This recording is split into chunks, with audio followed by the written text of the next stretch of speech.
আসসালামু আলাইকুম বন্ধুরা, কেমন আছেন? কে কোথা থেকে আজকে যুক্ত হয়েছেন? সবাইকে স্বাগতম জানাচ্ছি আজকের এই বিশেষ অনুষ্ঠানে। বন্ধুরা, আজ কিন্তু 20শে মার্চ 2024। আমাদের স্টুডিওর ঘড়িতে এখন 4টা বেজে ঠিক 9 মিনিট। সবুজ পৃথিবী, নির্মল বাতাস, স্বচ্ছ নদী, এটাই তো আমাদের স্বপ্নের পরিবেশ, তাই না? কিন্তু আমরা কি সেই স্বপ্নের পথে হাঁটছি? প্রকৃতি আমাদের যা দিচ্ছে, আমরা কি তার যত্ন নিচ্ছি? গাছ কাটা, দূষণ, জলবায়ু পরিবর্তন, এসব কি আমাদের ভবিষ্যৎকে ধ্বংসের দিকে ঠেলে দিচ্ছে? অবশ্যই দিচ্ছে। বন্ধুরা, যে যেখানে বসে আজকের অনুষ্ঠান শুনছেন, দেখছেন, সবাইকে শুভেচ্ছা জানিয়ে শুরু করছি বাংলাদেশ রেড ক্রিসেন্ট সোসাইটির উদ্যোগে ঢাকা FM 90.4 এর স্টুডিও থেকে সরাসরি সম্প্রচারিত call in live show hello red crescent. আমরা শুনছি আপনাকে। আর এই অনুষ্ঠানটি পরিবেশিত হচ্ছে কমিউনিটি এঙ্গেজমেন্ট এবং অ্যাকাউন্টেবিলিটি CEA টিমের পক্ষ থেকে। আমাদের আজকের অনুষ্ঠানের শিরোনাম হিট স্ট্রোক এবং ডিহাইড্রেশন, এবং ডিহাইড্রেশনে শ্রমজীবী মানুষের স্বাস্থ্য সুরক্ষা, মানে এই নিয়ে আজকে বেসিক্যালি আমরা কথা বলবো। এবং এর ধারাবাহিকতায় হিট স্ট্রোক এবং ডিহাইড্রেশন, শ্রমজীবী মানুষ, নারী, শিশু, বৃদ্ধ, বিশেষ চাহিদা সম্পন্ন মানুষের সুরক্ষায় আমরা কি কি করতে পারি, সেই নিয়ে আজকের আলোচনায় আমরা যাব। এবং এই সার্বিক আলোচনায় উপস্থাপনায় আছি আমি আরজে মিথিল। আমাদের আজকের কল ইন লাইভ অনুষ্ঠানের একজন বিশেষ গেস্ট আছেন, তিনি হচ্ছেন জনাব ডক্টর রেদওয়ান মাহমুদ রেজা, যিনি হচ্ছেন medical officer, department of medicine, green life medical college hospital. এবং এই অনুষ্ঠান চলাকালীন সময়ে কিন্তু বন্ধু আপনি আমাদের অফিসিয়াল নম্বরে 01841904904 এই নম্বরে ফোন করে, আপনি SMS করে, হোয়াটসঅ্যাপ করে এই বিষয়ে কিন্তু প্রশ্ন রাখতেই পারেন, এবং আপনার যদি কোনো মতামত থেকে থাকে সেটিও কিন্তু আমাকে লিখে জানিয়ে দিতেই পারেন। আর ফেসবুক পেজেও কিন্তু আমাদেরকে এখন দেখা যাচ্ছে, আমরা লাইভে আছি, সেইখানেও পারলে কিন্তু চাইলেই আপনি কমেন্ট করে ফেলতে পারেন বন্ধু, পৃথিবীর যে কোনো প্রান্ত থেকে। তো বেসিকলি আমরা যেহেতু আজকে হিট স্ট্রোক এবং ডিহাইড্রেশন নিয়ে কথা বলবো, তো শুরুতেই আমাদের গেস্টের কাছে চলে যাচ্ছি। আর রেজা ভাই কেমন আছেন? আলহামদুলিল্লাহ ভালো আছি, আপনি কেমন আছেন? আলহামদুলিল্লাহ আমিও ভালো আছি। রমজান মাস চলছে, আবার এদিকে তো বসন্তকাল শুরু হয়ে গিয়েছে। আমাদের মানে আপনার তো মেডিকেল প্রফেশনে ভালোই ব্যস্ততা থাকে, বা সেইখানেও এই যে এই সময়টা যে যাচ্ছে, এই সময়ে যে একটু গরম পড়ছে, বা বিগত কয়েকটা বছরে আমরা দেখছি যে একটু গরমের মাত্রাটাই বোধহয় একটু বেশি।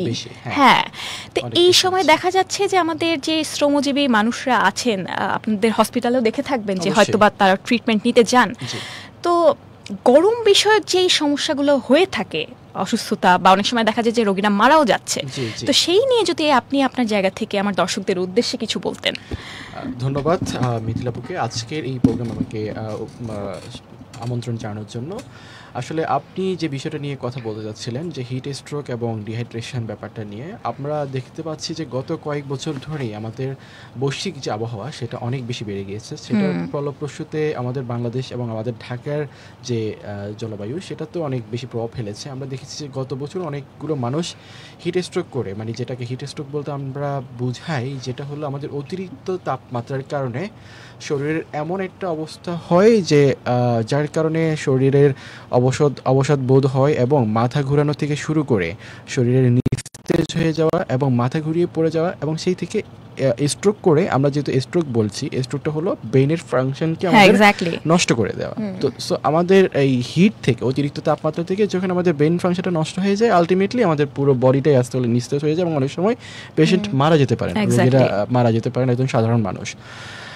আর আরেকটা যেটা টার্ম আমরা আজকে খেয়াল করেছি, সেটা হলো ডিহাইড্রেশন। এখন ডিহাইড্রেশনটা কখন হয়? ডিহাইড্রেশনটা অনেক সময় অতিরিক্ত তাপমাত্রার জন্য হতে পারে, আবার ডিহাইড্রেশনটা হলো কি, আমরা যদি কম পানি পান করে থাকি, আমরা আমাদের শরীরে যদি পানি শূন্যতা হয়, সেক্ষেত্রে আমরা ডিহাইড্রেশন হয়ে থাকে। সেক্ষেত্রে আমরা বমি হইতে পারে, বা পাতলা পায়খানা হতে পারে, এইসব কারণে ডিহাইড্রেশনটা হইতে পারে।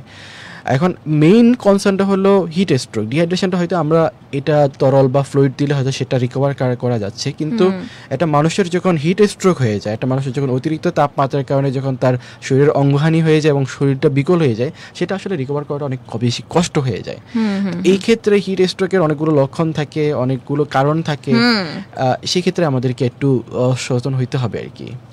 সেই জন্য আসলে আমরা আমাদের জায়গা থেকে কি কি পদক্ষেপ নিলে এটা আগে থেকেই রোধ করতে পারি, যাতে হয়ে যাবার পরে আমাদের কোনো অ্যাকশনে না যেতে হয়? হ্যাঁ, আমরা প্রথমে যদি আমরা বলতে চাই আমাদের আসলে হিট স্ট্রোক হওয়ার কারণ এবং এর লক্ষণগুলো নিয়ে আমরা কথা বলতে পারি। হিট স্ট্রোক আসলে কেন হয় সেটা আমরা বলেছি যে অতিরিক্ত তাপমাত্রা, যেমন ধরেন একটা মানুষ সারাদিন বাইরে কাজ করছে, তার যেমন হিট স্ট্রোক হইতে পারে, অথবা আপনি বাইরে একটু হাঁটাচলা করলেন এমন একটা সময় যখন খুব রোদ, দুপুর 12টা থেকে দুপুর 2টা, এই সময়টাকে বলা হয় যে হিট স্ট্রোকের জন্য অনেক বেশি সুইটেবল, মানে বাজে একটা সময়। হ্যাঁ, তো এই সময়টাতে যদি কেউ বাইরে যায়, কেউ যদি হাঁটাহাঁটি করে, কেউ যদি বাইরের কোনো কাজ করতে যায়, এবং শ্রমজীবী যে মানুষগুলোর কথা বলি, অনেক সময় শ্রমজীবী মানুষগুলো তো বাইরেই কাজ করে, অনেক সময় অনেক কঠিন কাজ করে, ইট টানার কাজ করে, রিক্সা চালাচ্ছেন, ঠেলা গাড়ি চালাচ্ছেন, এই সাধারণ মানুষগুলো, তখন আসলে তারা এই অতিরিক্ত গরম যখন, অতিরিক্ত তাপ যখন তাদের শরীরে প্রবেশ করে, আমাদের শরীরের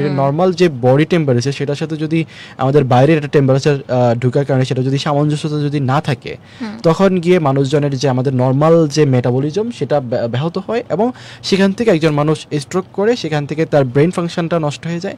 তখন আলটিমেটলি তার যে লক্ষণগুলো আমরা দেখতে পাই সেখান থেকে হলো মানুষের মাথা ঘুরানো ফার্স্ট একটা প্রবলেম এটা, কারণ এটা যেহেতু আমাদের স্ট্রোক যেহেতু ব্রেন রিলেটেড, প্রথমে একটা মাথা ঘোরানো হয়, অতিরিক্ত ঘাম বের হয়, এবং হিট স্ট্রোকের একটা লক্ষণ হলো যে আপনি প্রথমে অতিরিক্ত ঘাম বের হবে, ঘাম বের হয়ে যাওয়ার পরে কিন্তু একটা সময় আর ঘামাবে না মানুষ, একটা সময় সে ঘামাবে না, তার ঘাম আর বেরই হবে না, কারণ হলো তার যে বডি মেকানিজমটা সেটা ব্যাহত হচ্ছে, এই জন্য ঘামে বের হবে না। আরেকটা জিনিস দেখা যায় যে তার বমি হয়ে যায়, হঠাৎ করে বমি হয়ে যাবে, মাথা ঝিমঝিম করবে, হাত পা অবশ হয়ে যাবে, মাংসপেশিতে টান লাগবে। মাংসপেশিতে টান লাগে, আমাদের শরীরে যে অনেকগুলো পটাশিয়াম সোডিয়াম থাকে সেগুলো ঘাটতি দেখা যায় হিট স্ট্রোকের কারণে, তখন মাংসপেশিতে টান হবে, এবং তার হলো যে অবসাদ বোধ হওয়া, ক্লান্তি, যেটাকে আমরা ফ্যাটিক বলে থাকি, যে সামনে আগাইতে পারবে না, সে হাঁটতে পারবে না, এমন অবস্থা হয়, এবং একদম লাস্ট টাইম সে মাথা ঘুরিয়ে পড়ে গিয়ে তার যে আনকনসিয়াসনেস, যেটাকে আমরা বলি অবচেতন হয়ে যাওয়া, সেটা সেন্স হারিয়ে ফেলবে। তো এখন এই যে লক্ষণগুলো যদি আমরা দেখতে পাই, একজন মানুষ যদি মনে করে তার মাথা ঘুরাচ্ছে বা হিট স্ট্রোকের কারণে তার এমন হচ্ছে, তখন সাথে সাথে এমন করতে হবে, তাকে যদি আশেপাশে যদি পানি থাকে তাহলে তাকে পানি দিয়ে স্পঞ্জ করতে হবে, শরীরটা পানি দিয়ে স্পঞ্জ করে নিতে হবে, যাতে একটু শরীরের যে তাপমাত্রা সেটা ব্যালেন্স হয়ে আসে। বন্ধুরা, আপনারা কিন্তু এই জিনিসগুলো একটু করে নোট করে নেবেন, কারণ এই গরমকাল যে চলছে, এই গরমকালে কিন্তু আমরা প্রায়ই দেখতে পাই যে এরকম বিষয়গুলো কিন্তু হয়ে আসছে, যেহেতু আমাদের দেশের তাপমাত্রা বিগত দিনগুলোর চেয়ে কিন্তু বেড়েই চলেছে, স্পেশালি এই সময়টায়। তো তাপদাহ নিয়ে গতকালও একটা শো হচ্ছিল, তো তাপদাহ থেকে বাঁচতে আমরা কিন্তু এই আমাদের হেলথকে সুরক্ষিত রাখতে এই ধরনের স্টেপগুলো নিতে পারি, যদি হয়েও যায় আমরা যাতে এই ধরনের স্টেপগুলো নিতে পারি। আমাদের একজন আজকের স্পেশাল গেস্ট আমাদের ডক্টর রেজা, তিনি হচ্ছেন আপনাদের জন্য বলছেন এই টিপসগুলো। আশা করি আপনাদের এই টিপসগুলো আপনাদের জন্য অনেক হেল্পফুল হবে।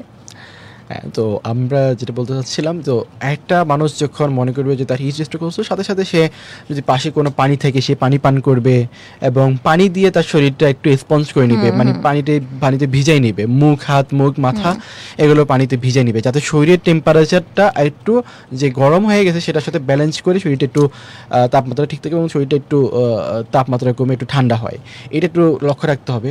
আর আমরা বর্তমানে যে দেখা যাচ্ছে যে অনেক রোদ পড়তেছে, অনেক গরম, সেক্ষেত্রে আমাদের কিছু সতর্কতা অবলম্বন করে চলতে হবে, যেমন দুপুর 12টা থেকে দুপুর 2টা 3টা এই সময়টাতে ঘর থেকে বের না হয় ভালো।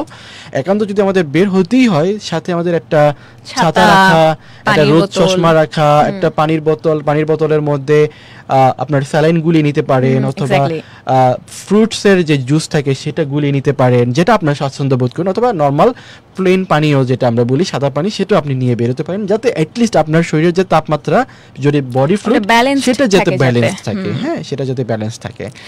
এইবার ভাইয়ের কাছে আসতে চাই যে শ্রমজীবী মানুষদের কথা তো হলো, যারা হচ্ছে একদম রোদের ভেতরেই তাদের কাজগুলো থাকে, যদি আমরা একটু নারীদের দিকে আসি, কিংবা যদি ধরেন একটু শিশু, যারা আমাদের দেশে অনেক শ্রমজীবী শিশুরা আছে, পেটে টানে তাদের কাজ করতে হয় এই রোদে, এই ছোট ছোট মানুষগুলোকে, যেখানে অ্যাডাল্ট মানুষরাই অসুস্থ হয়ে যাচ্ছে, তো তাদের জন্য তারা কি কি স্পেশাল মানে সুরক্ষা নিতে পারে আপনার কাছ থেকে, আপনার জায়গা থেকে কি কি টিপস আছে তাদের জন্য? আসলে আমাদের দেশে তো যে শ্রম আইন, সেই শ্রম আইনটা যদি ঠিকমতো মানা হইতো তাহলে অনেক সময় আমাদের যে ছোট বাচ্চারা তারা আসলে মাঠে এসে কাজ করতো এটা না। আসলে কিছু জায়গায় আবার এক্সেপ্টেডও, হ্যাঁ, যে হয়তো হচ্ছে। তো আমরা যদি যেটা করতে পারি সেটা হলো আমাদের ছোট ছোট বাচ্চা আছে সেগুলোকে আমরা কাজের নির্ধারণটা যদি কাজ করতেই হয় এনিহাউ সেটা আমরা কাজের সময়টা নির্ধারণ করে দিতে পারি। হয়তো এমন হয়েছে তাদের জন্য আমরা বিকেল বেলাটা কাজের আওয়ার রাখতে পারি, অথবা একদম আর্লি মর্নিং এ আমরা খুব ভালো একটা প্রসঙ্গ বলছেন, আর্লি মর্নিং এ আমরা কাজের টাইমটা নির্ধারণ করতে পারি। মাঝামাঝি যে সময়টাতে আলট্রাভায়োলেট রশ্মিটা অনেক বেশি বের হয়, বেশি মাত্রায় থাকে, যে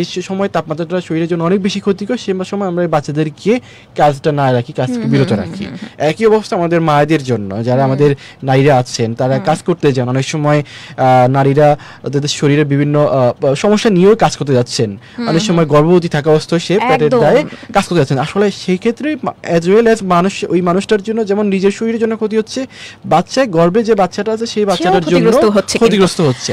এইটা কিন্তু নোট ডাউন করবেন বন্ধুরা, আজকে যারা আমাদেরকে দেখছেন, যেখান থেকে দেখছেন, যে এই হিটের সময় হিট স্ট্রোক কিন্তু গর্ভবতী নারীদের ক্ষেত্রেও হয়ে থাকতে পারে, এবং এর প্রভাব কিন্তু সেই যে পেটে থাকা শিশুটি তার উপরে পড়তে পারে। তাই এই গরমে কিন্তু খুব সাবধান থাকতে হবে। জি, তো আমরা এটা যদি আমরা মেনটেন করতে পারি, এটা হলো সময়টা যদি আমরা নির্ধারণ করতে পারি, আমাদের যারা এই মানুষজন আছেন বা যারা এই মানুষগুলোর সাথে রিলেটেড, তারা যদি এই জিনিসটার দিকে নজর দেন তাহলে এটা অনেক ভালো হয়। আর একটা জিনিস করতে পারি যে এখানে এই মানুষগুলো কাজ করছেন সেইখানে যদি কোনো ছাতার ব্যবস্থা করে দেওয়া হয় বা কোনো ছাউনির ব্যবস্থা করে দেওয়া হয়, যেখানে একটু ছায়া থাকবে, একটু রোদটা কম পড়বে, সেই জায়গাগুলো, এবং ছাউনিটা যেন আবার টিনের না হয়, রাইট, এটা ছাউনিটা যেন টিনের না হয়, টিনের হলে ওইটা অনেক বেশি টেম্পারেচার অনেক বেশি বেড়ে যায়। তো এইরকম অবস্থায় যদি আমরা করতে পারি যে ছায়াযুক্ত স্থানে যদি তাদেরকে আমরা একটা কাজের ব্যবস্থা করে দিতে পারি, সেই ক্ষেত্রে আমাদের জন্য বেটার হয়। আর এই ক্ষেত্রে হলো হয়তো অনেক সময় যারা রিক্সা চালক আছেন আমাদের বা ঠেলা গাড়ি নিয়ে যান, তারা অনেক সময় ভারী ভারী জিনিসগুলো নিয়ে যাচ্ছেন, এই ক্ষেত্রে তাদের অনেক রোদ মাথায় নিয়ে ভারী জিনিসগুলো নিয়ে যাচ্ছেন। এই ক্ষেত্রে আমি বলবো যে হয়তো তাদের ক্ষেত্রে তাদেরকে যদি আপনি পারেন একটু পানি খাওয়ান, পানি পান করান, তাদেরকে যদি একটু পারেন যে একটু ছায়াযুক্ত স্থানে তাদেরকে একটু বিশ্রাম করার একটু সুযোগ দেন 5-10 মিনিট। তারপরে আপনি যদি আপনার যদি সময় হাতে থাকে, আপনার যদি এমন হয় যে তারা নাই, আপনি একটু রিক্সাটা থামিয়ে বলুন বাবা আপনি একটু বিশ্রাম নেন, আমরা একটু বিশ্রাম নেই, এরকম যদি অবস্থা সৃষ্টি করে দেওয়া যায় তাহলে আসলে অনেক সুন্দর একটা ব্যবস্থা আমরা ক্রিয়েট করতে পারি, কাজের জন্য একটা পরিবেশ তৈরি করতে পারি, কারণ কাজ তো বন্ধ থাকে না, তারপরে পরিবেশ যতই চেঞ্জ হোক।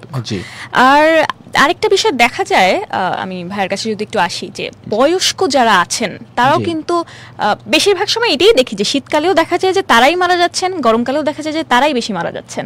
এটা হয়তো আপনারাও প্র্যাকটিক্যালি আপনাদের কেস স্টাডিতেই এটা উঠে আসার কথা। তো বয়স্ক ব্যক্তিদের জন্য আজকে যেসব বয়স্ক দর্শকরা আমাদেরকে দেখছেন বা যারা দেখছেন যাদের বাবা মা দাদা দাদিরা আছেন, তাদের উদ্দেশ্যে যদি কিছু টিপস দিতে চান। অবশ্যই বয়স্ক মানুষদের ক্ষেত্রে আমরা দেখতে পাই যে অনেক সময় কোমরবিডিটিস যেটাকে বলে, মানে সহরোগ যেগুলোকে আমরা বলে থাকি, যেমন হাইপারটেনশন থাকে, ডায়াবেটিস থাকে, কারো কিডনিতে সমস্যা থাকে, হৃদরোগ সমস্যা থাকে, তো যাদের অলরেডি থাকে, তো এইসব মানুষদের ক্ষেত্রে আমরা বলবো যে আপনাদের যে প্রেশারের যে প্রেশারের যে মাত্রাটা, ওইটা আপনারা সবসময় ওষুধ খেয়ে বা আপনারা এক্সারসাইজ করে সেটাকে আপনারা নিয়ন্ত্রণে রাখবেন। কারণ অনেক সময় যদি প্রেশারটা হাই হয়ে যায়, অনেক সময় প্রেশারটা যদি অনেক বেশি হয়ে যায়, সেক্ষেত্রে আমাদের স্ট্রোকের যে সহায়ক যে প্রভাবক হিসেবে অনেক সময় এটা কাজ করে। হ্যাঁ, তো আমি তাদেরকে বলবো যে আপনাদের যেগুলো রেগুলার চেক আপ, সেক্ষেত্রে আপনার চিকিৎসকের পরামর্শ নেবেন এবং আপনারা বাইরে খুব কম বের হবেন, বাইরে বের হওয়ার দরকারই নেই এই তাপমাত্রার মধ্যে, কারণ এই জিনিসটা আপনাদের ক্ষেত্রে অনেক বেশি ভয়ানক হতে পারে যদি আপনাদের এই প্রভাবগুলো হিসেবে কাজ করে। এবং শ্রমজীবী মানুষদের ভেতর কিন্তু এই বয়স্ক শ্রমজীবী মানুষদেরকেও দেখা যায় এবং বয়স্ক শ্রমজীবী নারীদেরকেও দেখা যায়। তো সেই ক্ষেত্রে তাদেরকে আসলে পেটের দায়ে করতে হয় কাজ। তো সেই জায়গা থেকে আমরা যেটা বার্তা দিতে পারি যে তাদের সময়টা যাতে স্পেশালি 12টা থেকে দুপুর 2টা, তাই তো, এই সময়টায় যাতে তাদের কাজটাকে একটু শিথিল করা হয়, এটাই। আর ভাইয়ের কাছে যদি আবারও আসি, যে নারীদের ক্ষেত্রেও আমরা কথা বললাম, শিশুদের ক্ষেত্রেও কথা বললাম, বয়স্কদের ক্ষেত্রেও কথা বললাম, এবং যদি বলি যে যারা একটু প্রান্তিক অঞ্চলে আছে সেইখানেও কি হিট স্ট্রোকের মাত্রাটা বেশি, বা সেই দিকের ব্যাপারে যদি কিছু বলেন। আসলে প্রান্তিক অঞ্চলে যেটা হলো, গ্রামের অঞ্চলে হয়তো বা মফস্বলের অঞ্চলে এই জিনিসটা একটু কম দেখা যায়, বাট একদমই নাই তেমন না, বাট একটু কম ঢাকা অঞ্চল থেকে বা রাজধানী আমাদের বড় শহরগুলো থেকে একটু কম। কারণ হলো সেখানে ধরেন নগরায়ন বা বনায়ন একটা জিনিস ব্যাপার থাকে। সেখানে অনেক সময় দেখা যায় যে আমাদের ছায়াযুক্ত পরিবেশ বা পরিবেশের যে পর্যাপ্ত যে গাছ থাকা, পর্যাপ্ত পরিবেশের যে শীতলতা থাকা, সেটা আমরা দেখতে পাই।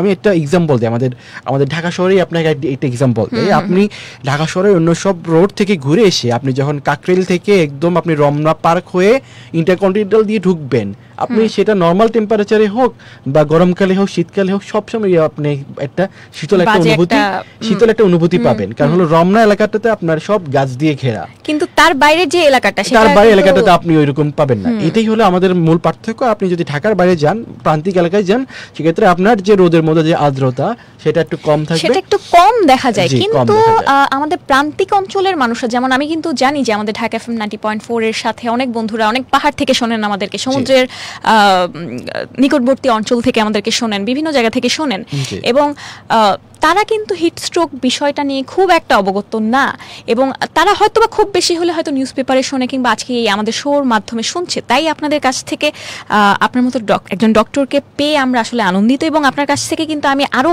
অনেক ইনফরমেশন খুব সহজ করে জানতে চাই, যে এই ইনফরমেশনগুলো আমার সেই দূর দূরান্তের বন্ধুরা সহজেই বুঝতে পারবে এবং সেটাকে কাজে লাগাতে পারবে। অবশ্যই, থ্যাংক ইউ। যারা আমাদের প্রান্তিক অঞ্চলের মানুষজন আছেন, প্রান্তিক জনগোষ্ঠীর মানুষজন, তারা অনেক সময় দেখা যায় যে তারা পাহাড়ে কাজ করছেন বা সাগরের তীরে, সাগরের প্রচন্ড রোদে কাজ করছেন। তো আমি তাদেরকেও বলবো যে আপনারা যখন পাহাড়ে উঠবেন, পাহাড়ে ওঠার সময় আপনাদের যদি পানি থাকে, আপনারা পানি পান করতে পারেন। এবং আমরা জানি যে আপনারা জন্মগতভাবে আপনারা অনেক পরিশ্রমী মানুষ, আপনারা পরিশ্রম করে থাকেন, সার্ভাইভাল একটা আপনাদের একটা ফ্যাক্ট থাকেই। তারপরও আপনাদের যে শরীরের যে তাপমাত্রা, যে ভারসাম্য রক্ষা করা, সেটার জন্য আপনারা বেশি বেশি করে পানি পান করবেন, ছায়াযুক্ত স্থানে থাকবেন, এবং রোদের যে সময়টা, ওইটা যদি আপনারাও যদি এড়িয়ে চলেন, সেক্ষেত্রে আপনাদের জন্য একটু হেল্পফুল হবে এটা। তো আপনারা যতটুকু সম্ভব যে মাঠে কাজ করার সময় একটু সময় বিশ্রাম নিয়ে আবার মাঠে কাজ করেন, কারণ মাঠে তো অনেক সময় দেখা যায় যে একদম খোলামেলা পরিবেশ, সেখানে অনেক সময় রোদের যে তাপটা সেটা সরাসরি লাগে। আবার অনেকে দেখা যায় যে একদম মাসে করে অনেক সময় দিনের বেলা মাছ ধরতে যান, সেক্ষেত্রেও অনেক সময় তাপমাত্রাটা খুব বরাবর লাগে। তো এই ক্ষেত্রে বলবো যে আপনারা সাথে পানি রাখুন, পানি পান করবেন, কাজ করতে গিয়ে একটু গিয়ে নিজের ঘামটা মুছুন, একটু শরীরে একটু পানি, তাপমাত্রা, স্যালাইন যদি কিনতে না পারেন, ঘরে বানানো যে স্যালাইন, এক্স্যাক্টলি এটা নিয়ে আমাদের বন্ধুদেরকে, আমরা ছোটবেলায় এটা পড়েছিলাম যে ঘরে বানানো একটা গুড়ের স্যালাইন পাওয়া যায়, গুড় দিয়ে এবং হালকা একটু 2 চিমটি গুড় এবং 1 চিমটি লবণ দিয়ে এটা সহজেই আমাদের ঘরের মধ্যে এটা স্যালাইনটা বানানো যায়। অনেক সময় এটা আমরা পাই। আর এছাড়াও আমাদের এখন প্রান্তিক জনগোষ্ঠী বা যদি আশেপাশে যদি আপনার কাছে যদি উপজেলা স্বাস্থ্য কমপ্লেক্স থাকে, আপনি ওখান থেকে বিনামূল্যে স্যালাইন নিতে পারেন। এখন বিনামূল্যে স্যালাইন কিন্তু অনেক অ্যাভেলেবল, ওখান থেকে হসপিটাল থেকে বিনামূল্যে স্যালাইনও দেওয়া হয়। এছাড়াও ঘরে যদি আপনি চান, একটু হালকা 1 চিমটা লবণ দিয়ে, আপনি যদি বেশি খামান, একটু লবণ দিয়ে আপনি স্যালাইনটা বানিয়ে খেয়ে ফেলতে পারেন, ওইটাও কোনো সমস্যা হবে না। এবং এই যে যারা হচ্ছে আজকে আমাদেরকে শুনছেন বিভিন্ন জায়গা থেকে, তারা যদি এই ধরনের সমস্যার মুখোমুখি হয়ে ধরেন যে ভাবছেন যে এরকম একটা কিছু হয়ে গেছে, তারা কিন্তু খুব দ্রুত ডক্টরের শরণাপন্ন হতে হবে। অবশ্যই এই ব্যাপারে যদি আমার বন্ধুদের কিছু পরামর্শ দেন। এক্ষেত্রে আমি বলবো, যখন আপনি দেখবেন যে আপনার শরীরের তাপমাত্রা অনেক বেশি বেড়ে গিয়েছে, অনেক সময় মানুষজন ভাবে যে না, এটা হলো আমাদের জ্বরের তাপমাত্রা, কিন্তু অনেক সময় জ্বরের মতো তাপমাত্রা থাকে না। এক সময় শরীরের তাপমাত্রা বেড়ে গিয়ে আবার তাপমাত্রা ডাউন হয়ে যায়। সেক্ষেত্রে কখন ডাউন হয়, সেটা হলো যখন একটা মানুষ তাপমাত্রাটা অনেক বেশি হয়ে যখন স্ট্রোকের দিকে চলে যায়, তখন তার প্রেশারটা অনেক সময় কমে যায়। প্রেশারটা কমে গিয়ে তার শরীরের যে মেটাবলিজম সেটা কমে যায়। তাহলে আপনি দেখতে হবে যে আপনার প্রেশার কমে যাচ্ছে কিনা, আপনার মাথা ঘুরাচ্ছে কিনা, আপনার বুক ধড়পড় করছে কিনা। যদি এমন কিছু হয় আপনাকে, তাহলে সরাসরি আপনার সাথে সাথে চিকিৎসকের পরামর্শ নিতে হবে, এবং নিকটস্থ যে স্বাস্থ্যসেবা কেন্দ্র, সেখানে গিয়ে আপনাকে যে চিকিৎসাটা নেওয়ার সেটা নিতে হবে। একদম। আমাদের ডক্টর ভাইয়ের কাছ থেকে কিন্তু আমরা অনেক গুরুত্বপূর্ণ টিপস জানতে পারছিলাম, যে এই টিপসগুলো হয়তো আমাদের সেই বন্ধুগুলোর কাজে লাগবে, যে বন্ধুরা সত্যি সত্যি এই জিনিসগুলো ফেস করেন, কিন্তু মানে এই জিনিসগুলো নিয়ে হয়তো তেমন একটা জানতে পারেন না, কিংবা তাদের যাবার মতো তেমন কোনো জায়গা থাকে না। তো বন্ধুরা আপনাদের জন্য আরেকটু করে জানিয়ে দিতে চাই যে আজকে যেখানে বসে আজকের অনুষ্ঠান শুনছেন, আবারও আপনাদের সবাইকে স্বাগতম জানাচ্ছি। এবং আজকের অনুষ্ঠানটা কিন্তু বাংলাদেশ রেড ক্রিসেন্ট সোসাইটির উদ্যোগে ঢাকা এফএম 90.4 এর স্টুডিও থেকে সরাসরি সম্প্রচারিত call in live show hello red crescent, আমরা শুনছি আপনাকে। এবং আজকের এই অনুষ্ঠানটি পরিবেশিত হচ্ছে কমিউনিটি এঙ্গেজমেন্ট এবং অ্যাকাউন্টেবিলিটি CEA টিমের পক্ষ থেকে। আর আজকে আমাদের অনুষ্ঠানের শিরোনাম কিন্তু বেসিক্যালি হিট স্ট্রোক এবং ডিহাইড্রেশনের শ্রমজীবী এবং মানুষের স্বাস্থ্য সুরক্ষায় মানে এবং তাদের এই মানুষগুলোর ভেতর কিন্তু বৃদ্ধরা আছেন, শিশুরা আছেন, বিশেষ চাহিদা সম্পন্ন মানুষরা আছেন, নারীরা আছেন, এবং তাদের সুরক্ষায় বেসিক্যালি আমরা কি কি করতে পারি, কিভাবে এটা রোধ করে দিতে পারি, সেই নিয়ে আমরা আলোচনা করছিলাম আমাদের special guest doctor Redwan Mahmud রেজার সঙ্গে, যিনি হচ্ছেন একজন মেডিকেল অফিসার। তিনি হচ্ছেন ডিপার্টমেন্ট অফ মেডিসিনে আছেন, গ্রিন লাইফ মেডিকেল কলেজ হসপিটালে। আচ্ছা, ভাইয়ের কাছে আবারও আসছি আরেকটা প্রসঙ্গ নিয়ে, যে আমরা তো অনেকগুলো বিষয় নিয়ে কথা বললাম। আমাদের সমাজে কিন্তু বিশেষ চাহিদা সম্পন্ন কিছু মানুষ আছে, শিশু আছে, যারা হয়তো তাদের কষ্টের কথাটা বা তাদের হিট স্ট্রোক হয়েছে কিনা বা তাদের ডিহাইড্রেশন হচ্ছে বা পানি স্বল্পতা হয়েছে, তারা কিন্তু আর পাঁচজনের মতো বলতে পারে না, বোঝাতে পারে না। তো তাদের উদ্দেশ্যে যদি আপনার কিছু বলার থাকে, এবং তাদের আশেপাশে যেসব অভিভাবকরা থাকেন তারা তাদের যত্নটা কিভাবে নিতে পারেন। ধন্যবাদ। আমাদের বাংলাদেশে বা আমাদের দেশে এই মানুষগুলোকে অনেক সময় দেখা যায়, সেই মানুষগুলো আসলে নিজের অভিব্যক্তিটা তারা ব্যক্ত করতে পারে না, তাদের যে কষ্ট তারা সেটা বলতে পারে না তাদের অভিভাবককে। তো সেক্ষেত্রে আমরা তাদের কিছু আচরণ দেখে আমরা বুঝতে পারি। অনেক সময় দেখা যায় গরমের জন্য তাদের যে হাঁসফাঁস লাগে, তারা শারীরিকভাবে অবসাদ হয়ে যায়, এবং তারা অনেক সময় যে এমন আচরণ করে উদ্যত, সেটা হয়তো উদ্যত বললে হয় কি, তারা মানে অনেক বেশি বলে যে কি বলে বিশৃঙ্খলার মতো আচরণ করতে পারে। হ্যাঁ, অনেক সময় ডিস্টার্ব করি, সেটাকে আমরা হয়তো অভিভাবকরা মনে করে যে সেটা অনেক বেশি দুষ্টামি করছে বা অনেক বেশি অস্থিরতা কাজ করে তার মধ্যে, সেটা আমরা দেখতে পাই। এছাড়াও আমরা অভিভাবকদের বলবো যে আপনারা বাচ্চার এই সময়টাতে বাচ্চা দেখবেন যে বাচ্চাকে আপনার বাচ্চা কি প্রস্রাবটা কম করছে কিনা, আগের থেকে তার প্রস্রাব কম হচ্ছে কিনা, প্রস্রাবের রংটা কেমন হচ্ছে, ওটা কি হলুদ হয়ে যাচ্ছে কিনা, তার পুরো শরীরটা কি লালচে ফ্যাকাশে হয়ে যাচ্ছে কিনা, র্যাশ উঠছে কিনা, এই জিনিসগুলো আপনি খেয়াল করবেন। এই জিনিসগুলো যদি আপনি খেয়াল করেন, আপনি দেখবেন আপনার বাচ্চাটার প্রেশারটা কেমন আসছে। এই জিনিসগুলো যদি অভিভাবকরা যদি একটু খেয়াল করেন, তাহলে আসলে আপনারা বুঝতে পারবেন যে আপনার বাচ্চাটা হয়তো হিট স্ট্রোকে বা ডিহাইড্রেশনের দিকে যাচ্ছে।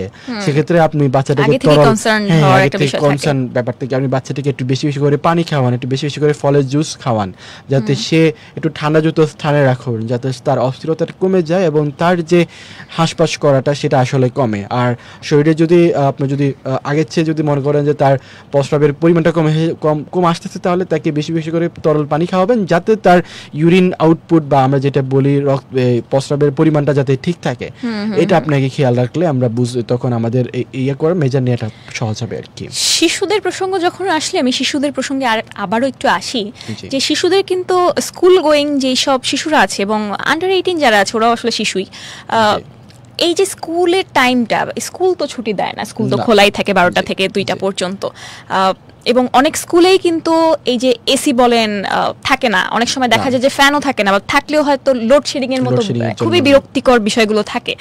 তো এই জায়গাটা থেকে শিক্ষকদের উদ্দেশ্যে বা সেই স্কুল কর্তৃপক্ষের উদ্দেশ্যে আপনার জায়গা থেকে অ্যাজ এ ডক্টর কি কোনো পরামর্শ আছে কিনা? অবশ্যই স্কুল কর্তৃপক্ষের জন্য আমার পরামর্শ থাকবে যে আপনারা প্রথমত আপনাদের স্কুলের আশেপাশে পর্যাপ্ত পরিমাণ গাছ লাগাবেন। যদি আপনাদের যদি ওইরকম ফ্যানের বা লোডশেডিং এর যদি কোনো সমস্যা থাকে, আপনারা পর্যাপ্ত পরিমাণ গাছ লাগাবেন, এবং বাচ্চাদের যে স্কুলের যে সময়টা, ওই সময়টা আমাদের খেয়াল রাখতে হবে। হ্যাঁ, একদম ভর দুপুরে বাচ্চাদের স্কুল যে ডে স্কুল, সেটা থেকে যদি আপনারা বের হয়ে আসতে পারেন, এটা অনেক বেটার, ভালো হয়। এবং বাচ্চাদের জন্য পর্যাপ্ত পরিমাণ পানি খাওয়ার যে ব্যবস্থা, সেটা রাখতে হবে। কারণ আপনি অনেক সময় অনেকগুলো যদি পানির পয়েন্ট রাখেন, এবং আপনি যদি নিজে থেকে বাচ্চারা পানি খেতে চায় না, আপনার যে শিক্ষকরা যদি পানি পান করার কিন্তু একটা আওয়ার রাখা যাইতে পারে, পানি করার একটা আওয়ার রাখতে পারেন। হ্যাঁ, পানি করার একটা আওয়ার, একটা আমরা তো টিফিনের বেল দেই, আমরা পানি খাওয়ার একটা বেল দিতে পারি, যে তোমরা গিয়ে এখানে একটু পানি পান করে আসো, বা একটু 10 মিনিট রেস্ট নাও। আপনি নিজেও পানি পান করবেন, বাচ্চাদের সাথে সাথে আপনি নিজেও পানি পান করবেন এবং বাচ্চাদেরও পানি পান করবে। তো সেই ক্ষেত্রে যদি আমরা এই যে মেজারগুলো যদি আমরা গ্রহণ করতে পারি, তাহলে আসলে আমাদের যে স্কুল গোয়িং বাচ্চা বাবুরা আছে, তাদের ক্ষেত্রে হিট স্ট্রোক বা তাদের যে স্বাস্থ্যহানির যে একটা সম্ভাবনা থাকে, সেটা আমরাই ছোটবেলায় আমরা দেখতাম যে আমাদের ফ্রেন্ডরাই অসুস্থ হয়ে যায়, যে অধিক ঘামানোর কারণে, তারপরে স্বাস্থ্য জায়গা হয়ে যায়, পরদিন আবার স্কুলে আসতে পারছে না, জ্বর হয়, মাথা ঘোরায়, তো সর্দির মতো কাশির মতো অবস্থা সৃষ্টি হয়ে যায়। তো সেই জন্য বাচ্চাটা আসতে পারে না। তো সেক্ষেত্রে আমরা যদি আগে থেকেই যদি এই জিনিসগুলো মেনে চলতে পারি, বাচ্চাদেরকে যদি আমরা একটু চেঞ্জ আনা দরকার আসলে আমাদের সিস্টেমে, আমরা যদি বাচ্চাদেরকে উৎসাহ দিতে পারি যে না, তোমরা একটু পানি পান করবা, তোমরা তোমাদের একটু ছায়াযুক্ত স্থানে থাকবা, বেশি গরমে গিয়ে খেলাধুলা করবা না, এই জিনিসগুলো যদি আমরা শিখাতে পারি, তাহলে আসলে আমাদের যে পরিবর্তন, চেঞ্জ, সেটা আনা সম্ভব। বা ধরেন কোনো শিশুর যদি হিট স্ট্রোক হয়ে গিয়েও থাকে, স্কুলে যাতে ইনস্ট্যান্ট কোনো প্রাথমিক চিকিৎসার ব্যবস্থা থাকে, এবং প্রাথমিকভাবে তারা কিভাবে ট্রিটমেন্টটা করতে পারে, এই নিয়ে যদি কোনো কোনো পরামর্শ দেন? সাথে সাথে আপনি বাচ্চাটাকে একটু ছায়াযুক্ত স্থানে নিয়ে যাবেন, যেখানে আলো বাতাস চলাচল করে সেই স্থানে নিতে হবে। অনেক সময় মানুষজন দেখা যায় আমাদের কিছু যদি হয়ে যায় একদম চারদিক থেকে সবাই ঘিরে ফেলে, এটা আমাদের ব্যাড হ্যাবিট, এটা করা যাবে না। আমাদেরকে যদি কোনো মানুষ অসুস্থ হয়ে যায় তাকে একদম খোলামেলা পরিবেশ, যেখানে একদম এয়ার অক্সিজেন পাস করতে পারছে, বাতাস যাচ্ছে সে সেখানে নিয়ে যেতে হবে এবং তার মাথায় পানি দিতে হবে। তার মাথায় পানি দিয়ে তার শরীরের যাতে তাপমাত্রাটা ভারসাম্যপূর্ণ অবস্থায় আছে সেই ব্যবস্থাটা করে দিতে হবে, এবং যদি সম্ভব হয় সাথে সাথে পার্শ্ববর্তী যদি কোনো হসপিটাল থাকে সেখানে নিয়ে যেতে হবে। আপনার কি মনে হয় যে পাহাড় বা উপকূলীয় অঞ্চলে যেই মানুষরা বা যেই শিশুরা আছে, স্পেশালি আমি শিশু বা বৃদ্ধদের কথায় যদি আসি, তারা বোধহয় একটু ভালনারেবল, এবং নারীরাও ভালনারেবল, তারা কিন্তু ফিজিক্যালি তারা একটু ভালনারেবল, এটা সৃষ্টিগতভাবেই। তো সেই জায়গা থেকে ওইখানকার তাপমাত্রা কিন্তু আমি দেখেছি যে আরো বেশি থাকে, এই শহরাঞ্চল বা গ্রামাঞ্চলের থেকেও অনেক সময় বেশি থাকে, এবং এটা মানে অসহ্যকর থাকে, এবং ওইখানে কিন্তু হিট স্ট্রোক হবার সম্ভাবনা, যদি ওরা ওইখানে থাকতে থাকতে ওদের একটা অভিযোজন একটা ব্যাপার হয়েই যায়, যে ওরা অভ্যস্ত হয়ে যায়। কিন্তু এই যে যারা একটু শিশু বা যারা একটু বৃদ্ধ, যারা অতটাও পারে না বা যাদের একটু সময় লাগে, তারা আসলে খুব সহজে বা প্র্যাকটিক্যালি আর কি কি স্টেপ নিতে পারে এটা রোধ করার জন্য, বা হয়ে গেলেও উপজেলা স্বাস্থ্য কমপ্লেক্স তো রয়েছে, বা স্যালাইন খাওয়ার বিষয়গুলো রয়েছে, পানি পান করার বিষয়গুলো রয়েছে, কিন্তু এর বাইরেও কোনো স্পেশাল কোনো টিপস আপনার পক্ষ থেকে তাদেরকে দেওয়ার আছে? অবশ্যই। আর আশেপাশে যদি কোনো মানুষ থাকে, আপনি যদি মনে করেন যে হিট স্ট্রোক হয়ে যাচ্ছে বা হিট স্ট্রোকের মতো অবস্থা সৃষ্টি হচ্ছে, সিম্পটমস দেখা যাচ্ছে, তাহলে আপনি সাথে সাথে তার সাথে কথা বলার চেষ্টা করবেন, তাকে সজাগ রাখানোর চেষ্টা করবেন, যাতে সে আনকনসিয়াস না হয়ে যায়। হ্যাঁ, তারপরে পাশাপাশি যদি কোনো পানির ব্যবস্থা থাকে সেটা খাওয়াবেন। এছাড়াও যদি আমাদের শরীরের যে তাপমাত্রা বা আর্দ্রতার কারণে যদি এরকম হয়, তাহলে তাদের যে মেজার নেওয়া, সেই মেজারগুলো নিতে হবে, যেমন গাছ লাগানো বা গাছের পরিবেশে স্থায়ীযুক্ত স্থানে থাকা, বা অধিক তাপমাত্রার জায়গায় যদি কাজ না করতে পারে সেটা অনেক বেশি বেটার হয়। এছাড়াও আমাদের যে মানুষগুলো থাকে, শ্রমজীবী মানুষ, ওখানকার যে মানুষগুলো থাকে পিছিয়ে পড়া জনগোষ্ঠী, তাদের ক্ষেত্রে যে নর্মাল যে মেজারগুলো নেওয়া, তাদের আপনার ফলমূল, শাকসবজি এগুলো বেশি বেশি পরিমাণে খাওয়া, কেন এগুলো তো ওখানে পাওয়াই যায়। এই জিনিসগুলো যদি আগে থেকেই খাওয়া থাকে, তাহলে তার শরীরে যে তাপমাত্রাটা সেটা সব সময় ব্যালেন্স থাকে। সেটা যদি ব্যালেন্স থাকে, তাহলে তার যে অতিরিক্ত তাপে যে একটা অবস্থা খারাপ হয়, সেটা অনেক সময় হয় না।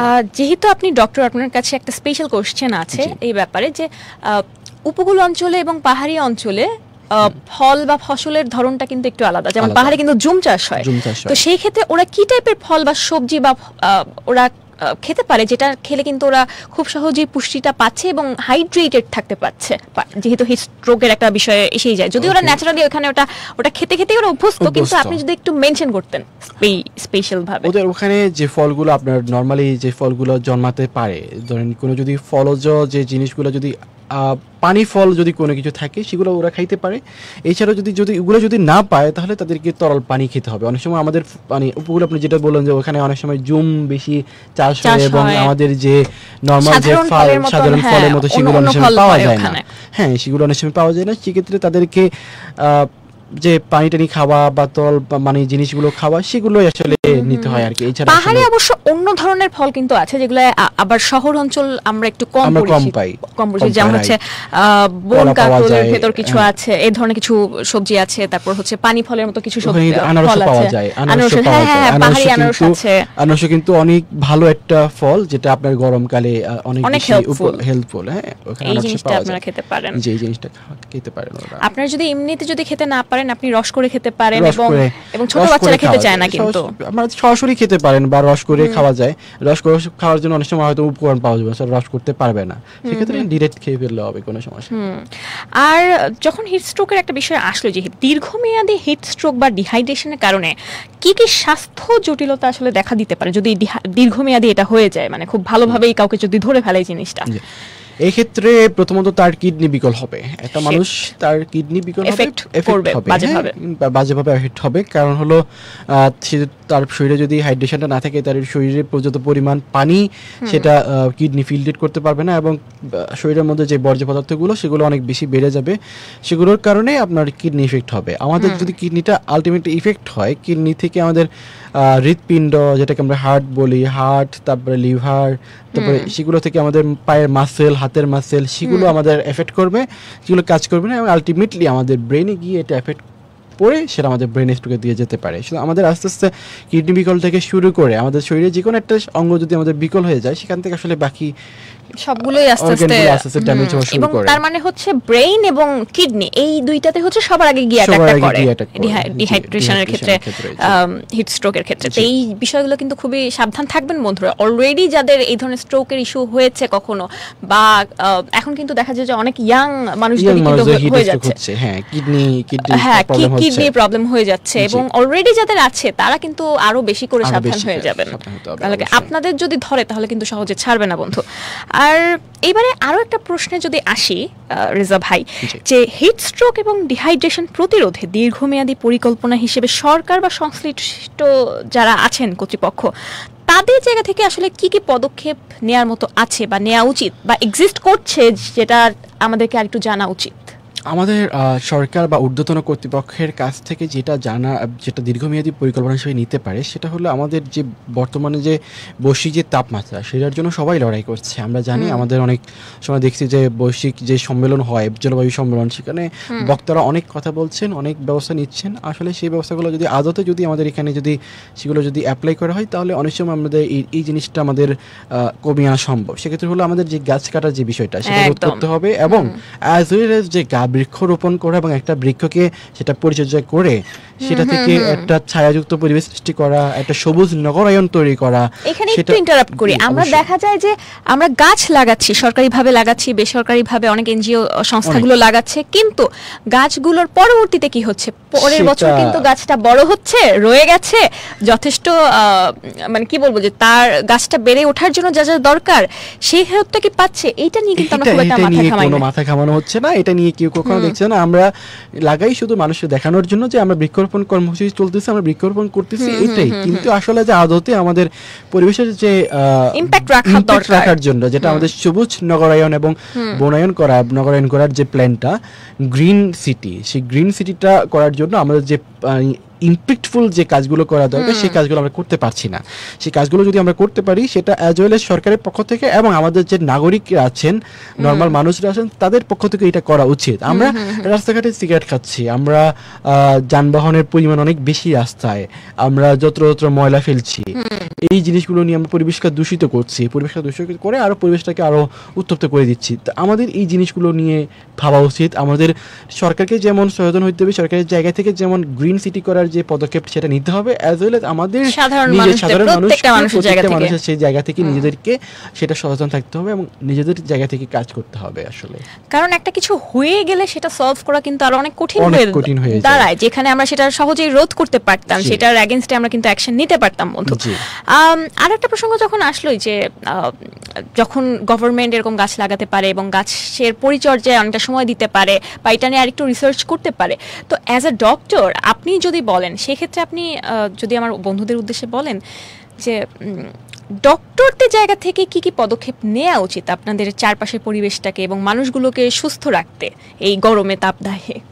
আমাদের ডক্টরদের, চিকিৎসকদের পক্ষ থেকে যে আমরা যেটা বলতে পারি, সেটা হলো আমাদের নিত্যদিনের যে আমাদের প্রতিদিনের যে রোগীগুলো আমাদের কাছে আসেন বা আমরা যে রোগীগুলোর কাছে গিয়ে সেবা প্রদান করি, আমরা তাদেরকে সেবা প্রদানের সাথে সাথে এই উপদেশটা আমরা দিতে পারি যে আপনি বেশি বেশি করে পানি খাবেন, আপনি এই সময়টাতে রোদে যাবেন না, এই সময়টাতে আপনি রোদ এড়িয়ে চলবেন। আমাদের বলা উচিত। হ্যাঁ, আপনি ভারী কাজ যখন করবেন তখন একটু কিছুক্ষণ বিশ্রাম নিয়ে আপনি করবেন। হ্যাঁ, আপনি বেশি বেশি করে পানি খাবেন, রোদে গেলে আপনি একটা ছাতা নিয়ে যাবেন, চশমা লাগাবেন, সানস্ক্রিন লাগাইতে পারেন। আপনার শরীরে যদি ইচিং হয়, ফুসফাসরা হয়, সেটার জন্য আপনি চিকিৎসকের পরামর্শ নিতে পারেন। তো এই জিনিসগুলো আমরা আমাদের যারা সেবা গ্রহীতা আছেন তাদেরকে আমরা এগুলো বলতে পারি।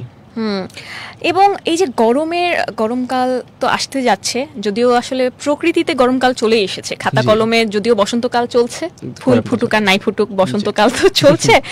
গরমের সময় খাদ্যাভ্যাসের কোনো পরিবর্তন আনা প্রয়োজন কি, বা কি ধরনের খাবার খাওয়া উচিত যাতে হচ্ছে আমরা ডিহাইড্রেটেড না হই, মানে স্পেসিফিক শক্ত খাবার যেগুলো, সেই দিকে যদি একটু যাই। অবশ্যই আমরা গরমের দিনে আমাদের খাদ্যাভ্যাসটাকে একটু পরিবর্তন করা উচিত। যেমন আমরা অনেক সময় আমরা ভোজন রসিক, অনেক বেশি খাওয়া দাওয়া করি, তেল বেশি ভাজা পোড়াটা একটু তেলযুক্ত হ্যাঁ খাবারটা হ্যাঁ খেয়ে ফেলে অনেক পছন্দ বা করি। হ্যাঁ, চর্বিযুক্ত খাবার। এই খাবারগুলোকে আমরা একটু পরিহার করা উচিত। আমরা একটু যে গরুর মাংস যেগুলোতে একদম বেশি খেলে ফ্যাট একদম, থাকে, হ্যাঁ হ্যাঁ, বেশি হয়ে ফ্যাট যায়, থাকে, সমস্যা হয়ে সেগুলোতে আমরা যদি অ্যাভয়েড করতে পারি, গরুর মাংস, খাসির মাংস, হাঁসের মাংস, এগুলো যদি আমরা এই গরমের কালে যদি একটা অ্যাভয়েড করতে পারি, তার বদলে যদি আমরা মাছ, তারপরে শাকসবজি, ফলমূল, এইসব জিনিসগুলো, এইসব খাবারগুলো যদি আমরা বেশি বেশি করে খেতে পারি, তাহলে আমাদের আসলে শরীরের যে তাপমাত্রা সেটা আসলে বজায় থাকে। এক্ষেত্রে যদি ভাই আপনাকে বলি যে পুষ্টিকর যেই খাবারগুলো, যেমন ধরেন যে গরুতে আবার গরুর মাংসে কিন্তু আবার অনেক বেশি কি বলবো, যেটা খেলে হয়তো এনার্জিও খুব তাড়াতাড়ি পাওয়া যায়, প্রোটিন এখন থাকে বেশি। হ্যাঁ প্রোটিন থাকে অনেক। জি। তো সেক্ষেত্রে কেউ যদি সেটা এফোর্ট না করতে পারে, এর পরিবর্তে আবার একদিকে তো এফোর্ট করার একটা বিষয় থাকে, তার জি। ভেতর হচ্ছে গরমের জি। একটা বিষয় থাকে, এটা খেলে এমনিতেই আরো অস্বস্তি লাগে, জি। এটা আমাদেরই লাগে যাদের কোনো অবশ্যই। সমস্যা নেই। সেই ক্ষেত্রে তারা আসলে কি খেতে পারে ওই জায়গাটায়? আমরা তো বললাম, যদি কেউ যদি গরুর মাংস এগুলো অ্যাভয়েড করলে বেটার হয়। এই যদি এরপরও যদি সে ডিম খেতে পারে, অথবা ডিম খেলে অনেক সময় দেখা যায় যে অনেক গরম লাগছে, অস্বস্তি লাগছে, হ্যাঁ এরকম খাবারগুলো যেগুলোতে হাই ফ্যাট জাতীয় খাবারগুলো আমাদের বর্জন করা উচিত। এছাড়া যদি আমরা যেগুলো শাকসবজি থাকে সেগুলো যদি আমরা খেতে পারি, শাকসবজি খেলে তো আসলে সমস্যা হয় না, সেক্ষেত্রে আমাদের শরীরটা ভালো থাকে। এবং আমরা মাছ খেতে পারি, মাছ খেলে আমাদের অনেক সময় এই যে গরম হওয়া যে সেটা প্রবণতা অনেক কম থাকে। মাছের মধ্যে যে কম তেল দিয়ে বোধহয় খাওয়া উচিত। মাছের যে ফ্যাটটা সেটা আমাদের জন্য উপকারী, সেটা আমাদের ক্ষতিকর না। রান্নার সময় আমরা কিছুটা কম তেলে যাতে আমরা রান্না করি, এটা হচ্ছে ফ্যাক্ট। আরো যদি কিছু বলার থাকে এই হিট স্ট্রোকের বিষয়, যে এই জিনিসগুলো আমাদের বন্ধুরা খুব সহজে রিলেট করতে পারবে, বা কোন জায়গাগুলো যে এই কেউ দেখেই বুঝে যাবে যে তার হিট স্ট্রোক হয়েছে এবং তার ইনস্ট্যান্ট এই জিনিসগুলো করা উচিত, বা হয়তো হয়নি কিন্তু তার আর কি করা যেতে পারে? হিট স্ট্রোক যদি মনে করে যে অনেক বেশি গরম পড়ছে, তাহলে তার উচিত হবে বেশি বেশি করে পানি পান করা এবং সাথে সাথে তার বিশ্রাম নেওয়া। বিশ্রামের উপরে কোনো ওষুধ নেই, সাথে সাথে তার বিশ্রাম নিতে হবে। সেই যদি মনে করে যে না আমার এখন অস্বস্তি লাগছে, তার বসে দিতে হবে, বসে গিয়ে কিছুক্ষণ ঠান্ডা পরিবেশে বা নর্মাল টেম্পারেচারেও তার বিশ্রাম নিতে হবে। ওই কাজ থেকে ফেলে দিয়ে তার বিশ্রাম নিয়ে তারপরে তার কাজটা করবে। এর মধ্যে তার পানি খাওয়া হবে, ফলমূল যদি থাকে সেই ফলমূল খাবে, হাঁটাচলা করতে গেলে একটু কম হাঁটবে। তো এই জিনিসটা যদি আমরা করতে পারি তাহলে আসলে এটা এড়ানো সম্ভব। এই ক্ষেত্রে যদি আবারও একটু আমাদের শ্রমজীবী মানুষগুলোর দিকে আসি, যে আমরা আমাদের জায়গা থেকে, আমরা প্রত্যেকটা মানুষ, আমরা যেই জায়গায় যে যেমন প্রফেশনে আছি, তো সেই সাধারণ মানুষ হিসেবে আমাদের চারপাশে যেই কি বলবো, যে প্রিভিলেজড না যেই মানুষগুলো, এই গরমে আমরা তাদের জন্য কি করতে পারি, বা হেলথের জায়গা থেকে আমরা কিভাবে তাদেরকে একটু কন্ট্রিবিউট করতে পারি বা সাপোর্ট দিতে পারি? আমরা যারা সামর্থ্যবান আছি তাদেরকে আমরা পানি খাওয়ার যে ব্যবস্থা ওইটা করতে পারি, তাদের জন্য একটা ছাতার ব্যবস্থা করে দিতে পারি, বা কর্মক্ষেত্রেও দেখা যায় যে আপনি একটা কথা বলছিলেন ছাদের ব্যবস্থা করে, ছাউনির ব্যবস্থা করে দেয়া, এটা অবশ্য কর্মস্থলের উপর, কর্তৃপক্ষের উপর ডিপেন্ড করে। তো তাদের উদ্দেশ্যে আমরা আরো কি করতে পারি, মানে আপনি যদি আরেকটু কোর ডিপ ইনসাইড যদি একটু বলেন। তাদের জন্য আমরা এই যে পানির ব্যবস্থা করতে পারি, এবং আমাদের যে সময়টা, এটা হলো মেন জিনিস। একটা টাইমে আপনার এই হিট স্ট্রোকটা হয়ে থাকে, সেক্ষেত্রে আমরা গরমের দিনে আমরা দরকার হলে আমাদের কাজের যে সময়টা সেটা বাড়িয়ে দিই। আমরা 8টা থেকে কাজে শুরু হয়, তো আমরা সেটা 7টায় করে দিই। 7টা থেকে কাজ শুরু হবে, দুপুর 12টার আগে সেই কাজটা শেষ হয়ে যাবে। আবার আমরা বিকেলে যদি শিফট থাকে সেটা আমরা 3টার পরে নিয়ে যাই, 3টা থেকে আমরা সন্ধ্যা 6টা পর্যন্ত বা 7টা পর্যন্ত আমরা কাজের পরিবেশটা রাখতে পারি। সেক্ষেত্রে যদি আমরা এই যে যে এনভায়রনমেন্ট, ওয়ার্কিং টাইমটা, সেটা যদি আমরা করে দিতে পারি, তাহলে অনেক সময় এটা ওয়ার্ক টাইম নিয়ে আমরা একটু আগেও কথা বলছিলাম যে আসলে ওয়ার্ক টাইমটা ম্যাটার করে, এটা আসলে কর্তৃপক্ষের উপর। সেই জায়গাটায় আমরা যদি একটু ফ্লেক্সিবিলিটি দেই, আমাদের মানে কি বলবো, যে এফিশিয়েন্সি, এই জিনিসটা আসলে ম্যাটার করে বন্ধু। অনেক বিষয়গুলোই আসলে আজকে চলে এসেছে, এবং আমরা যদি আরেকটু বলি যে শ্রমজীবী মানুষের কাজের পরিবেশ কতটা ঝুঁকিপূর্ণ এই গরমে, এবং এটা নিয়ে আমরা কথা বলছি, সময়ের বাধা ধরা একটা বিষয় আছে, কিন্তু আপনার জায়গা থেকে কি আরো কোনো পরামর্শ আছে তাদের প্রতি? তাদের প্রতি আমার পরামর্শ থাকবে যে শ্রমজীবী মানুষ নিজেরা যেটা করবে সেটা হলো, তাদের যদি অতিরিক্ত ঘাম হয় তাহলে অতিরিক্ত ঘাম কিছুক্ষণ বিশ্রাম নিয়ে তারপরে তারা কাজ করবে। কারণ দেখা যাচ্ছে যে অতিরিক্ত ঘামাচ্ছে এবং শরীরের তাপমাত্রাটা নর্মালি থেকে আরও বেশি হয়ে যাচ্ছে। সেক্ষেত্রে যদি তারা সেদের কাজটা যদি কন্টিনিউ করে যায়, সেক্ষেত্রে তাদের যে অঙ্গহানি বা শরীরের যে সমস্যা সেটা সৃষ্টি হয়ে যেতে পারে। এছাড়া তারা যদি পানি যদি সাথে রাখে, যদি তরল জিনিস যদি তারা খায়, তাহলে তাদের ক্ষেত্রে এই যে হিট স্ট্রোকের যে সমস্যা সেটা এড়ানো অনেক সব ফলপ্রসূ হয় আর কি। আচ্ছা, এইবারে যদি আমরা বলি যে আমরা যারা হচ্ছে গণমাধ্যম কর্মী যারা আছি, তো আমাদের জায়গা থেকে এই হিট স্ট্রোক এবং ডিহাইড্রেশন নিয়ে আমরা কিভাবে কাজ করতে পারি, এই নিয়ে যদি as a doctor, as a normal citizen of this country আপনার জায়গা থেকে যদি কোনো পরামর্শ থাকে। গণমাধ্যম কর্মীদের এক্ষেত্রে অনেক বেশি রোল থাকে, যেমন আপনারা আজকের যে শোটা করছেন, এই শোটাও তো একটা বার্তা দিচ্ছে। এই ক্ষেত্রে যদি আমরা আমাদের ইলেকট্রনিক মিডিয়া, প্রিন্ট মিডিয়া, এইগুলোতে যদি আমরা অ্যাওয়ারনেস মূলক যে ভিডিও বার্তা বলেন, আমরা যে খবরের ছাপানো কাগজ যদি আমরা ছাপানো যদি কোনো কিছু আমরা প্রচার করতে পারি, সেক্ষেত্রে আসলে এটা অনেক বেশি আমাদের মানুষের জন্য হাতাতে যায়। আমরা মানুষরা কিন্তু টিভি দেখি, টেলিভিশন দেখি, যেটা আমরা পর্দা থেকে যেটা দেখি সেটা অনেক বেশি ওনারা ক্যাচ করতে পারেন, মুখে বলা হচ্ছে। তো এটা যদি আমরা বারবার যদি সচেতনতামূলক কোনো ভিডিও প্রচার করতে পারি, বিজ্ঞাপন বানাতে পারি, ওভিসি বানাতে পারি, টিভিসি বানাতে পারি, এগুলো যদি আমরা বানাতে পারি, বিটিভিতে বোধহয় হতো একটা সময়, এটা আরো বেশি করে হয়তো হতে পারে এখন। আবার যদি আমরা আরো বাণিজ্যিক চিন্তা ভাবনা বাদ দিয়ে আমরা যদি এই জিনিসগুলো যদি আমরা করতে পারি, মানুষের বিভিন্ন স্বেচ্ছাসেবী সংস্থাগুলো রয়েছে, যেমন রেড ক্রিসেন্ট আছে, তারপর আমাদের সেভ দ্য চিলড্রেন আছে, ওরা যদি কাজ করতে পারে তাহলে আমাদের এই জিনিসগুলো আসলে অনেক বেশি হেল্পফুল হয়। হ্যাঁ বন্ধু, আসলে আমরা অনেক গুরুত্বপূর্ণ কিছু ফ্যাক্ট আমাদের আজকের অতিথির কাছ থেকে জানছিলাম, শুনছিলাম, এবং আজকে যে স্পেশাল অনুষ্ঠানটা যেটা হচ্ছে বাংলাদেশ রেড ক্রিসেন্ট সোসাইটির উদ্যোগে ঢাকা FM 90.4 স্টুডিও থেকে সরাসরি সম্প্রচারিত একটা কল ইন লাইভ শো, যেখানে হচ্ছে হ্যালো রেড ক্রিসেন্ট, আমরা শুনছি আপনাকে। আর এই অনুষ্ঠানটি পরিবেশিত হচ্ছে কমিউনিটি এঙ্গেজমেন্ট এবং অ্যাকাউন্টেবিলিটি CEA টিমের পক্ষ থেকে। এবং আজকের অনুষ্ঠানের শিরোনাম ছিল বেসিক্যালি হিট স্ট্রোক এবং ডিহাইড্রেশন, এবং ডিহাইড্রেশনের শ্রমজীবী মানুষের স্বাস্থ্য সুরক্ষা।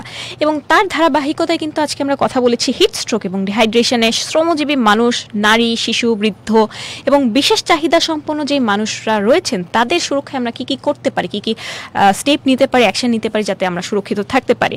এবং সেই ধারাবাহিকতায় আজকে আমাদের যে গেস্ট ছিলেন তিনি হচ্ছেন আমাদের ডক্টর রেদওয়ান মাহমুদ রেজা। তিনি হচ্ছেন গ্রিন লাইফ মেডিকেল কলেজ হসপিটালের একজন ডক্টর। তিনি আমাদের অনেক পরামর্শ দিচ্ছিলেন এবং এই পরামর্শগুলো হয়তো আপনাদের জীবন অনেকটা হেল্পফুল হবে। স্পেশালি আমার যেই বন্ধুরা অনেক দূর দূরান্ত থেকে আমাদের ঢাকা FM 90.4 এর সাথে যুক্ত হন, নিয়মিত শোনেন, এবং যারা যুক্ত হয়েছেন আজকে, আশা করি আমাদের বার্তাটা আপনাদের চারপাশে সবাইকে ছড়িয়ে দিবেন, আজকের অনুষ্ঠানটি শেয়ার করে দিবেন অনেক বেশি। এদিকে আমাদের যেই বন্ধুরা আমি বলেছিলাম যে যারা লিখবেন তাদের লেখাগুলো থেকেও আমরা একটু করে আসবো। যেমন আমাদের একজন বন্ধু জানতে চেয়েছেন কুমিল্লা থেকে, তিনি জানতে চেয়েছেন যে ভেষজ বা এই ধরনের কোনো উপাদান আছে কি, যদি ধরেন সে ট্রিটমেন্টের টাকা জোগাড় করতে পারছে না বা মেডিসিন কিনতে পারছে না, সেই ক্ষেত্রে সে কিভাবে ইনস্ট্যান্ট খুব সহজে কোনো সলিউশন বের করে ফেলতে পারে যদি কোনো হিট স্ট্রোকের কোনো সিমটমস দেখা যায়। ভেষজ বলতে আসলে ভেষজ অনেক কিছুই থাকে। সেক্ষেত্রে ধরেন এই যে আখ, সেটাও একটা ভেষজ ফল বলা হয়, সেটা আখের রস খেতে পারেন বা আখ খেতে পারেন। সেই জিনিসগুলো যদি আপনারা খান বা ফলমূল যদি খেতে পারেন তাহলে অনেক সময় যে ওষুধ বা স্যালাইন, যে IV স্যালাইন, সেগুলো অনেক সময় লাগে না। সেগুলোর পরিবর্তে যদি আপনি ভেষজ মনে করেন যে এই শাকসবজি খাবেন তাহলে আপনার শরীরে তাপমাত্রা ঠিক থাকবে। এবং যেহেতু আজকে আমরা অনুষ্ঠানের একদম শেষ পর্যায়ে চলে এসেছি, আমাদের বন্ধুদের উদ্দেশ্যে, দর্শক শ্রোতাদের উদ্দেশ্যে আপনার জায়গা থেকে যদি আরও কোনো পরামর্শ দেওয়ার থাকে, কারণ আমরা অনুষ্ঠান এখানেই আপনার এই বক্তব্যের মাধ্যমে শেষ করব, আমার বন্ধুদের উদ্দেশ্যে কিছু বলুন ভাই। বন্ধুদের উদ্দেশ্যে বলবো যে আসলে আমাদের স্বাস্থ্য হলো সকল সুখের মূল, যেটা আমরা সবসময় ছোটোবেলা থেকেই আমরা এটা শুনে আসছি। আপনার নিজের স্বাস্থ্য যদি ঠিক না থাকে তাহলে আপনি যে কাজ করার যে স্পৃহা সেটা পাবেন না। তো আমাদের আসলে কাজ করার সময় আমাদের এটা খেয়াল রাখতে হবে যে আমাদের হেলথটা ঠিক আছে কিনা, আমরা স্বাস্থ্যটা ঠিক আছে কিনা, আমরা হেলথের উপর বেশি কনসাস হব। আমরা যে বিষয়গুলো সচেতন হওয়ার জন্য বলেছিলাম সেগুলো আমরা যদি মেনে চলতে পারি, যেমন বাইরে যাওয়ার সময় একটু পানি নিয়ে যাওয়া, বেশি বেশি করে পানি খাওয়া, প্রচণ্ড রোদের মধ্যে কাজ না করা এবং সাথে একটা ছাতা রাখা, তো এই জিনিসগুলো যদি আমরা মেনটেন করতে পারি আসলে আমাদের স্বাস্থ্য অনেক সময় সুরক্ষিত থাকে। এবং আমরা যদি মনে করি যে আমাদের স্বাস্থ্যের মধ্যে কোনো একটা সমস্যা ক্রিয়েট হচ্ছে তাহলে আমরা নিকটস্থ আমাদের চিকিৎসকের পরামর্শ নিতে পারি এবং সেই অনুযায়ী আমাদের যদি কোনো প্রবলেম থাকে সেটা আমরা সলভ করে ফেলতে পারি। এই ক্ষেত্রে আমাদের নিজেদেরকে আসলে সচেতন হইতে হবে, আমাদের পাশের যে বন্ধুটা সে ভালো আছে কিনা সেটা দেখতে হবে, খেয়াল রাখতে হবে। পরিবারের মানুষজনকে এই বিষয়ে উদ্বুদ্ধ করে আমাদের পরিবারের সবাইকে নিয়ে ভালো থাকতে হবে। অনেক ধন্যবাদ ডক্টর রেজা আপনাকে আমাদেরকে আজকে ঢাকা এফএম 90.4 এ সময় দেওয়ার জন্য এবং এত গুরুত্বপূর্ণ টপিক নিয়ে আজকে আমরা ডিসকাস করছিলাম। আর আমার বন্ধুদের সেই সাথে জানিয়ে দিতে চাই যে যেহেতু রমজান মাস চলছে, আবার একদিকে হচ্ছে গরমও পড়ছে, তো পানিটা কিন্তু বন্ধু আমাদের এমনিতেই কম পান করা হচ্ছে। তো তাই যদি আপনি সেহরিতে যদি পারেন পানিটা একটু বেশি খাবেন এবং পানি সমৃদ্ধ খাবার রান্নাগুলো একটু বেশি করবেন, তেল মশলা জাতীয় খাবারটা একটু কমিয়ে আনবেন। ইফতারিতে আমরা সাধারণত আমরা ভোজন রসিক তো বাঙালিরা, তার উপর ইফতারিতে আমাদের কালচারটাই এমন যে আমরা ভাজা পোড়া জিনিস তেল ছাড়া মানে খেতেই পারি না বোধহয়, কিন্তু এই জিনিসটা যথাসম্ভব যতটা সম্ভব মুখরোচক এই খাবারগুলো একটু কমিয়ে এনে ফল, পানি, শরবত, এবং যদি আপনার ডায়াবেটিস থেকে থাকে সেক্ষেত্রে কিন্তু চিনির বিষয়টাও নিয়ন্ত্রণে রাখতে হবে এবং ডক্টরের পরামর্শ অবশ্যই নিতে হবে, কারণ ডক্টরের পরামর্শ ছাড়া যদি আপনি রোজা রাখেন এবং খাবার দাবারে যদি এদিক সেদিক হয়ে যায় তাহলে কিন্তু সেটা খুব বাজে এফেক্ট ফেলতে পারে বন্ধু আপনাদের জন্য। যাই হোক বন্ধু, আজকে তো অনুষ্ঠানের একদম শেষ পর্যায়ে বিদায় নিচ্ছি আজকের এই অনুষ্ঠান থেকে। সবাই অনেক ভালো থাকবেন, সুস্থ থাকবেন, সবার জন্য অনেক শুভকামনা। আর ডক্টর রেজা আপনাকেও অনেক শুভকামনা, বিদায় নিচ্ছি। আপনাকে সবাইকে অনেক ধন্যবাদ।